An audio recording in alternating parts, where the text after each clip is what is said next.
Bismillahirrahmanirrahim. Alhamdulillah Rabbil Alamin. Wassalatu wassalamu ala asyrafil anbiya'il mursalin wa ala alihi wa sahbihi ajma'in. Alhamdulillah, kepada anak-anak yang dirahmati Allah sekalian, insya-Allah kita sambung semula pengajian kita kitab Fiqh tahun 2. Ya.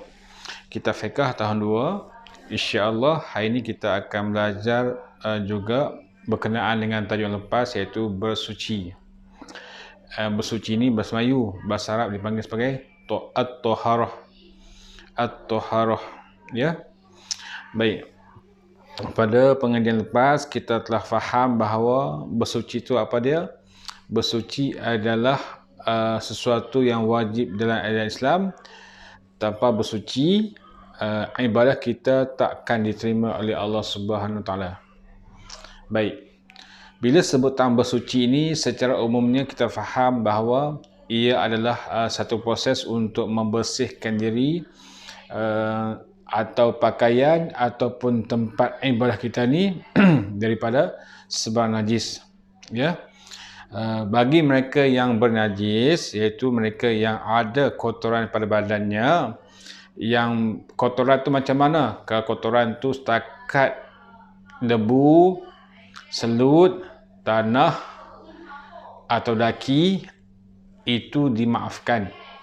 Itu bukanlah najis, itu hanyalah kotoran biasa sahaja. Yang dinamakan najis ialah najis seperti tahi, seperti muntah atau darah yang banyak. Itu adalah najis. Jadi kalau kata nak solat, sila pastikan tubuh badan kita ni, tubuh kita, tangan kita ataupun wajah kita ataupun satu badan kita ini tidak ada najis. Termasuklah kesan najis seperti air kencing, kan? Bagi mereka yang kencing di tandas, bilik air sebagainya, pastikan basuh betul-betul. Jangan basuh gitu sahaja, iaitu basuh menggunakan air yang renjis-renjis. Tak boleh, sebab syarat basuhan itu mestilah airnya tu lalu, airnya mengalir. Ambil cebok, basuhlah kemaluan itu dengan mengalirkan air. Pastikan kencing itu, ini saya nak tegur lah. Saya tegur pada semua anak, kalau nak kencing itu janganlah berdiri. Saya rasa, walaupun saya tak tengok kan, tetapi kebanyakan murid-murid ni dia cepat, dia kencing secara berdiri.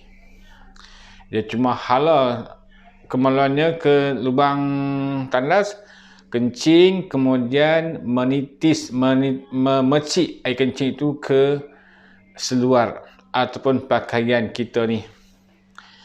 Kalau nak kencing, Ustaz masa ni nak kencing duduk cangkung, jangan duduk bersila itu, cangkung. Bila cangkung ni, air kencing yang kita buang itu tidak akan memecik ke pakaian. Sebelum masuk tu, sebelum masuk tandas, pastikan anak-anak sekalian pakai selipar. Pastikan di semua rumah ada. Pastikan di rumah kita ni ada selipar, selipar yang digunakan di tandas ataupun di bilik air. Sebab kita tak nak najis-najis yang ada di bilik air tu, sama ada nampak ataupun tak nampak, terkena pada kaki kita tu dan kita buat keluar najis tu di tempat solat dan sebagainya. Jadi cara selamat, pastikan minta mak ayah sediakan selipar untuk kegunaan di bilik air ataupun tandas. Pastikan ada, ya. Baik. Bila masuk ke tandas, pakai selipar, kaki seluar itu lipat. Kaki seluar kita lipat. Supaya apa? Supaya tak nak air kencing memecik ke betis kita. Bila lipat sampai ke bawah lutut, selepas kita kencing, selepas kita buang air besar, nanti kita basuh kemaluan, dan sebelum keluar tu kita siram sekali dengan betis kita itu, bimbang ada air kencing. Nah, bimbang ada air kencing. Itu adalah cara untuk kita memastikan najis tak lekat ataupun tidak memercik ke badan kita ni. Selepas itu, bila kita semua dah bersih, kita pun pergi ambil wuduk. Ambil wuduk ini untuk apa? Untuk membolehkan kita solat ataupun kita nak baca Al-Quran kan. Kita nak baca Al-Quran, pastikan kita ada wuduk, sebab orang yang membaca Al-Quran dan keadaan berwuduk, ia adalah satu benda yang sunat. Dia akan dapat pahala yang lebih daripada orang yang baca Al-Quran tanpa berwuduk. Nah, baik. Sekali lagi kita buka muka 4, kitab Fiqh tahun 2. Allah Subhanahu wa taala berfirman, A'udzubillahi minasyaitonirrajim. Bismillahirrahmanirrahim. Ikut sama-sama ya, kita baca ya. Ikut sama-sama. Innallaha yuhibbut tawwabina wa yuhibbul mutatahhirin. Innallaha yuhibbut tawwabina wa yuhibbul mutatahhirin. Maksudnya apa? Sesungguhnya Allah menyukai orang yang bertaubat. Allah suka orang yang bertaubat, iaitu orang yang apabila buat kesalahan, apabila dia buat dosa, kemudian dia insaf dan bertaubat kepada Allah Ta'ala, yang ni Allah suka. Allah suka kepada dia. Yang pertama, orang bertaubat. Bertaubat ni apa dia? Bertaubat ialah orang apabila melakukan kesalahan, dia insaf dan dia bertaubat kepada Allah Ta'ala. Dia minta ampun dengan Allah Ta'ala. Dia berazam tidak mahu mengulangi lagi kesalahan itu. Nah, kita kan macam itulah. Kalau kata kita ni buat dosa, kita buat kejahatan, kita bermaksiat, kita kena bertaubat kepada Allah Ta'ala. Ya. Ini adalah golongan pertama yang disukai oleh Allah, yang dicintai oleh Allah. Kita tak nak menjadi orang yang ingkar kepada Allah, buat kejahatan, buat maksiat, buat dosa, dan kita tak bertaubat kepada Allah Ta'ala. Seperti sombong kepada Allah Ta'ala. Allah minta kita ni bertaubatlah kepada aku, Allah kata. Tapi kita tak nak taubat. Kita keras kepala. Kita buat dosa juga. Inilah yang Allah marah. Allah suka orang yang buat dosa tetapi dia bertaubat. Sebab manusia ni secara umumnya imannya lemah, imannya bertambah dan berkurang. Ada ketikanya imannya bertambah, ada ketikanya imannya kurang. Jadi apabila dia imannya berkurang, dia akan melakukan maksiat, dia akan berdosa. Berdosa ni apa? Berdosa meninggalkan solat, berdosa mencuri, berdosa menipu orang, berdosa mengata orang, berdosa seperti melihat benda-benda yang tak elok, berdosa sebab membazirkan masa. Ini adalah perbuatan dosa. Jadi caranya untuk mengatasi orang yang berdosa ini ialah bertaubat. Pertama, wa yuhibbul mutatahhirin, iaitu Allah Ta'ala suka kepada orang yang bersih. Ini yang kita belajar hari ini. Kita belajar supaya menjadi orang yang bersih, orang yang sentiasa menyucikan diri. Yang pertama, dan ayat ini surah Al-Baqarah ayat 222 ini, 222 ini, Allah Ta'ala nak kita ni supaya membersihkan rohani dan jasmani.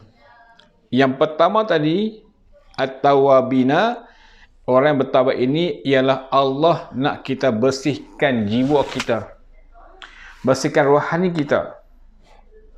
Allah suka.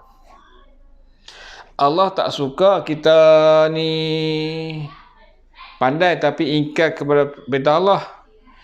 Allah tak suka kita ni kaya tapi bakhil. Allah suka kepada mereka yang bertaubat, orang yang sentiasa membersihkan diri dia daripada sebarang dosa. Yang kedua, Allah suka orang yang mutatahhir ini orang yang sentiasa mensucikan diri, iaitu aspek fizikal dan mentalnya. Fizikalnya, pakaian dia bersih, seluarnya bersih, rumahnya bersih, kan? Kalau kita ada masa lapang kan, lihat rumah kita macam mana, lihat ada sampah-sampah kita pergi bakar, kita kumpul dan bakar, ada daun-daun kering kita kutip, bersihkan rumah kita ni. Walaupun kita ni miskin, tetapi janganlah sehingga kemiskinan itu menjadikan rumah kita banyak sampah. Jangan biarkan kemiskinan kita itu orang nampak, malasnya dia ni, patut miskin. Biasa tengok tak orang miskin macam mana? Kebanyakan rumah orang miskin ni dia tak terurus. Di halaman rumah tu dia macam-macam barang ada. Ada sampah, ada teh kereta, ada daun-daun, ada plastik makanan tu, plastik teh tarik ke, teh ais ke, semua ada. Macam-macam ada di halaman rumah tu. Baru di halaman rumah, belum lagi di dalam rumah. Bila masuk rumah tu, dia sampah berselerak, kain baju berlambak, kat tingkap pun ada, kat ampaian rumah pun ada. Pijak lantai tu berdebu. Ialah miskin, tetapi janganlah kemiskinan itu melambangkan kita ni malas. Janganlah kemiskinan itu menzahirkan betapa malasnya kita ni. Nah, saya pesan pada semua anak yang belajar di City ni supaya pastikan rumah kita bersih walaupun kita miskin. Boleh tak? Dah lah miskin. Kemudian malas waktu, dah lah malas, ibadah pun tak buat. Solat tak? Tak solat. Saya pernah dulu pergi ke perkampungan di satu kampung lah, bukan Sarawak je. Sarawak ni banyak rumah-rumah miskin ya. Di Semenanjung pun ada miskin. Saya pergi, saya nak bagi beras fidyah. Saya singgah rumah ni miskin. Saya duduk di halaman rumah pun, Masya Allah, tak terurus lah. Jadi bila masuk rumah tu, Masya Allah, nak duduk pun, orang kata geli-geleman kan. Nak duduk pun tak lalu nak duduk. Sebab apa? Tak sapu sampah langsung. Bukannya semua yang dalam rumah tu OKU, nak pegang penyapu tak boleh. Boleh pegang penyapu pun. Boleh bergerak, boleh bekerja. Tapi apakan daya. Anak-anak semua bangun ke 11, pukul 12. Mak bapak kerja, biasalah kerja kadang tu, kerja kutip barang-barang terpakai, barang-barang buangan di tempat buang sampah. Anak-anak malas. Kamu yang belajar di sekolah City ni, saya pesanlah, pastikan bangun awal supaya bila bangun awal ni kita dapat solat subuh berjemaah. Kemudian kita bersihkan rumah, sapu sampah, buka tingkap. Kemudian bersihkan pakaian yang dikeringkan. Kita kan biasa bila kata kita basuh baju, kita sedia di ampaian. Kemudian bila petang dah kering, kita ambil pakaian tu dan kita masuk bakul. Kemudian kita lipat kan. Biasanya tu. Tetapi ada sesengah kaum miskin ni, orang kaya pun ada juga, tapi kebanyakan kaum miskin lah. Orang miskin, dia dapat pakaian tu, dia lungguk. Dia malas nak lipat, malas nak susun almari. Sebab apa? Malas dia tu. Sebab apa? Sebab almari tak ada. Nak tak kat mana? Ginilah. Bagi mereka yang tidak mempunyai almari, apa yang penting ialah tersusun pakaian itu biar cantik, biar kemas. Walaupun tak almari, walaupun di atas rak kayu, atas papan, atas rak khabar sekalipun, lipat pakaian itu cantik-cantik, biar kemas.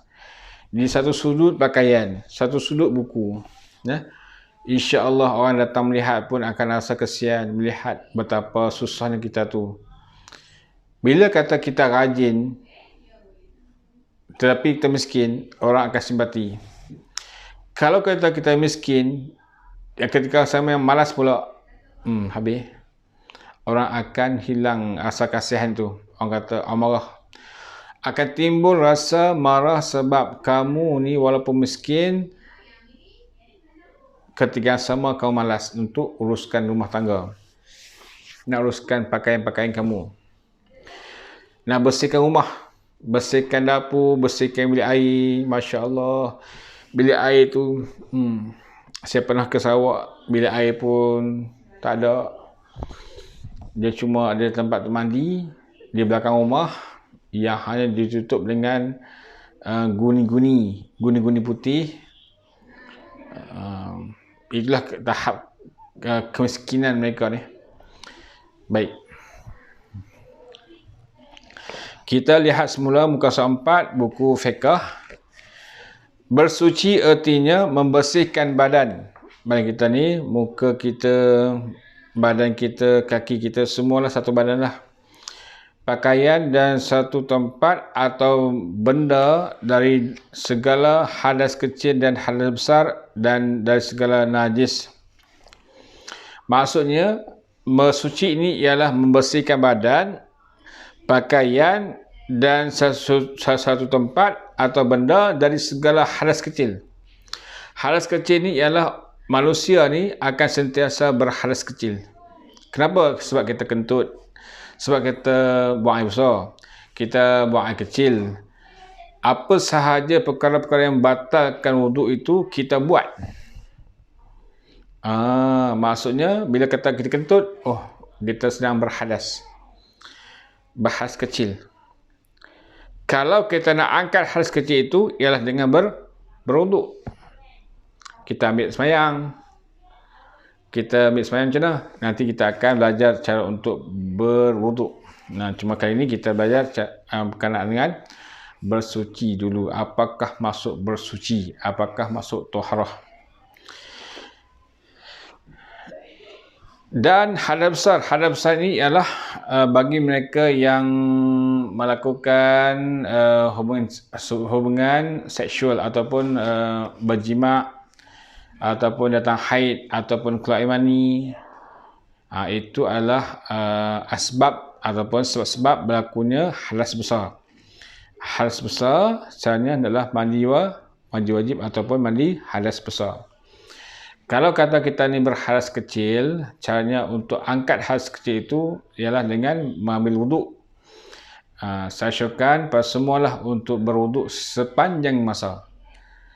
Adakah berwuduk hanya untuk solat saja? Tak. Berwuduk adalah sunat Rasulullah SAW sentiasa melakukan berwuduk. Bagi mereka yang sentiasa berwuduk, Allah Ta'ala akan ampunkan dosa-dosa dia. Allah Ta'ala akan tambah pahala-pahala dia atas segala ibadah-ibadah yang dia lakukan. Inilah adalah kelebihan berwuduk. Selagi mana berwuduk itu ada, selagi itulah dia akan dapat pahala. Air wuduk yang jatuh tu, dia akan menggugurkan dosa-dosa yang ada pada diri dia itu. Baik.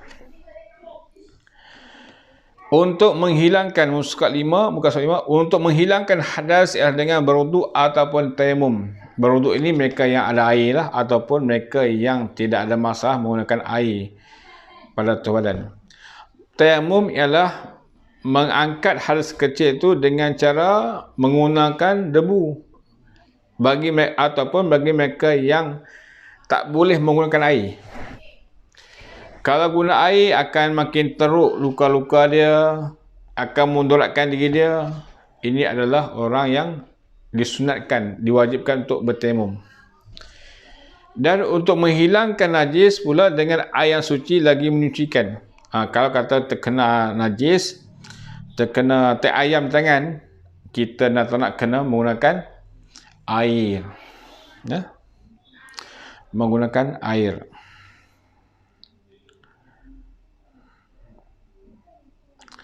Hukum bersuci ialah wajib. basuh ti ayam ke, wajib hukum dia. Tak nak barang kita ni ada najis. Kerana ia menjadikan asas kepada ibadah. Keterangan ini adalah berdasarkan daripada sebuah hadis Nabi sallallahu alaihi wasallam an Ibnu Umar radhiyallahu anhu qala Rasulullah sallallahu alaihi wasallam la yuqbalullahu salatan bighairi tahur. La yuqbalullahu salatan bighairi tahur. Tidak akan diterima oleh Allah ibadah solat seorang itu melainkan dia bersuci.